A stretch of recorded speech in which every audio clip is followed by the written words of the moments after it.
Hi, this is Bird from Bird's SVGs, and in this video we're going to be putting together the unicorn face mask, and that's from the Fantasy Foals SVG collection.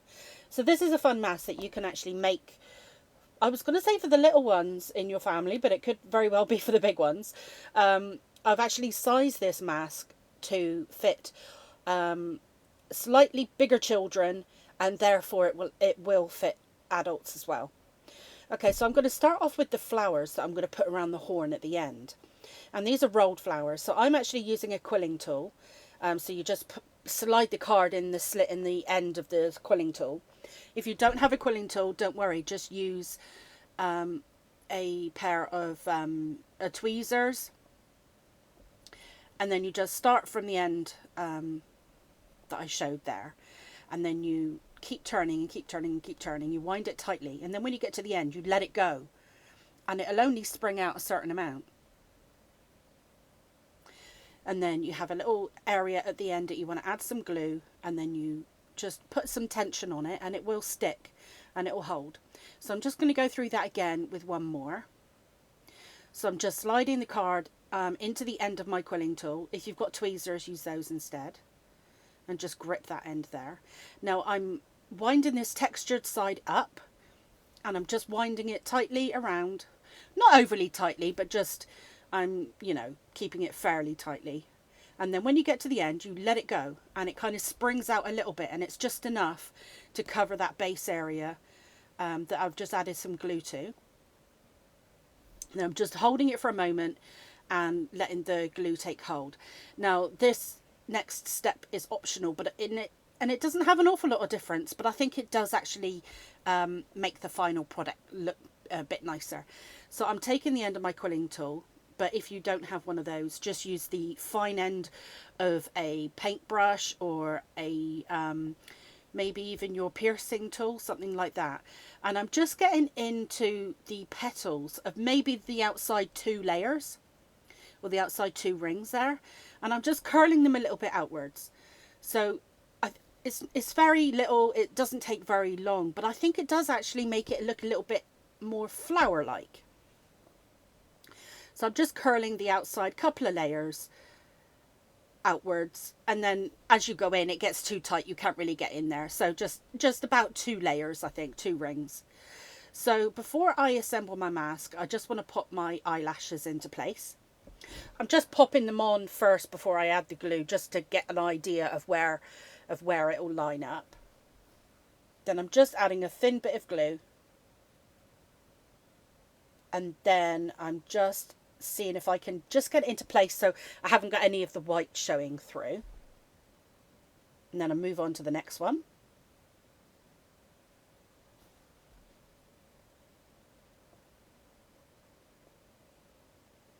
And while I've got a little bit of wiggle room, because that's the beauty of using glue, I'm just going to kind of slide it into place and make sure that I can't see any white around the inside edge of that eye. Now you've got these 2 little tabs that go over the holes on the side where you're going to add your ribbon or elastic. You just want to add some glue, fold them over and just hold them, and that just strengthens that area.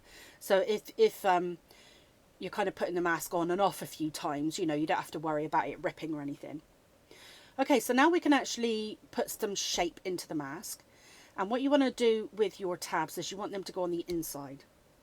So I'm just adding some glue up to, you've got some little kind of score lines there. Now that's not for folding, that's just to give you a place to glue up to.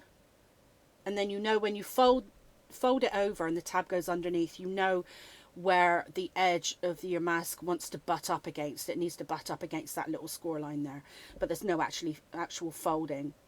And then on the inside, I'm just going to make sure that that little slot where the ears are going, that's not obstructed at all. So I'm making sure that that's fully open.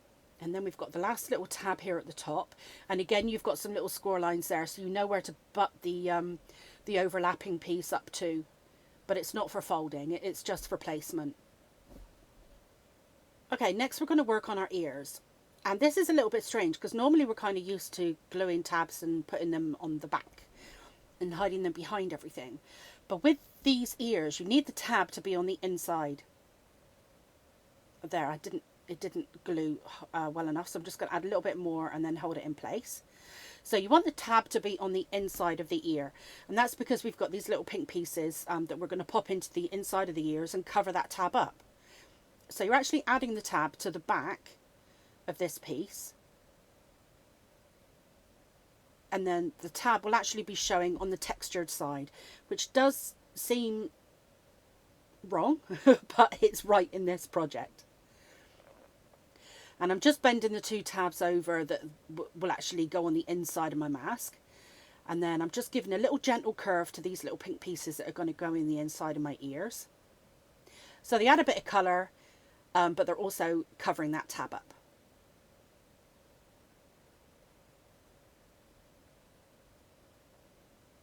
And I'll just do that again to the next one.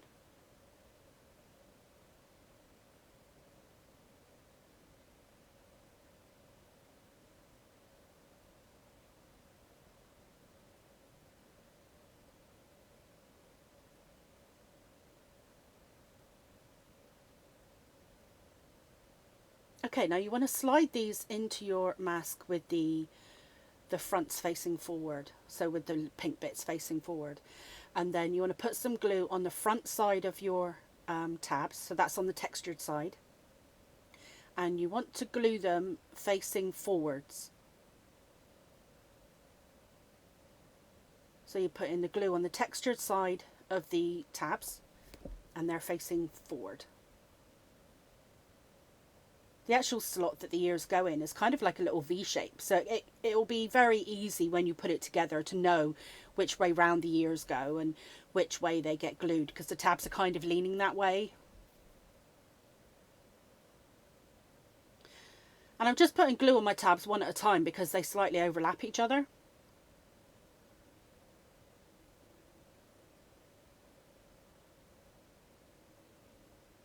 So there you are, that's most of our mask put together, and now we just need to put our horn into place.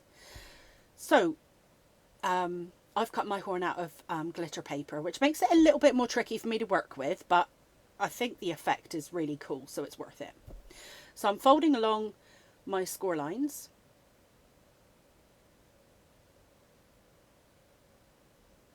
And then I've got a small little tab there, and I need to add some glue to it.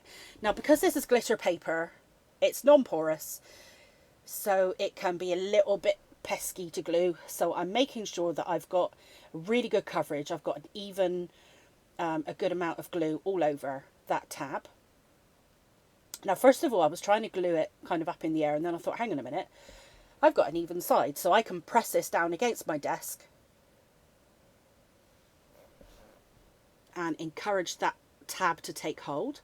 So you can just push it down against your desk and put some, put a little bit of pressure on it and let it take hold. Now, obviously, it will take a little bit longer than normal cardstock because it is glitter, but it's so worth it. I think it really finishes it off. So I'm just bending along my tabs to get them used to bending before they go inside. And I need to kind of tuck them inwards a little bit to get in the hole. Now, this is a little bit, well, it almost makes you feel like it's not going to fit, but it actually does because it's quite a snug fit. Once you start getting some glue on some tabs, it kind of holds itself into place. It's just getting it in place. Now, one thing that I wanted to make sure is that the seam on my horn was facing upwards, so it wasn't going to be overly visible from the front. So that might be one thing that you want to bear in mind when you're putting your horn into place. It's making sure that that seam is at the topmost point. Then I've just added glue to two tabs, either side of that seam. And I've put some pressure on them and let them take hold. And then it's kind of holding itself in place a certain amount. So you can just add some glue to a couple of tabs at a time and work your way around. And it'll all be in place in no time at all. Obviously, because it's glitter paper or card, it will take a little bit longer than normal cardstock. If you're just using a normal cardstock, then this will take no time at all. It just takes a little bit longer with glitter. You just need to add that pressure and just give it a little, you know, take a bit more time with it. But once it's held, it really is held. There's no moving it, so don't worry about that. Okay, it's all in place. Everything's looking good. And now I'm going to add my flowers. Now, I cut my flowers out of 3 different papers, so I'm going to alternate them as they go round. And then I'm going to add some glue to the base and kind of like the second petal over. Because I want one of the petals to kind of hang over and almost touch the flower next to it to make more of a, well, to make them kind of interlink a little bit. So you'll see here again, I'm putting glue on the base and kind of that area near the second petal. And then I'm butting that up to the horn. And letting the petal on the right hand side kind of touch the flower on the right. So your horn has got 6 sides. So with your 6 flowers, you can get 1 flower at the base of each facet on the horn. So the placing is ever so simple. You know exactly where they go and they'll all fit perfectly. So all you need to do now is to choose some string or ribbon, or I actually use some soft elastic that's used for children's headbands because I thought that might be a little bit safer with children. But obviously adult supervision is advised. And I hope that your little ones really, or your big ones, enjoy wearing these, and they bring a bit of fun to any parties that they might be used at.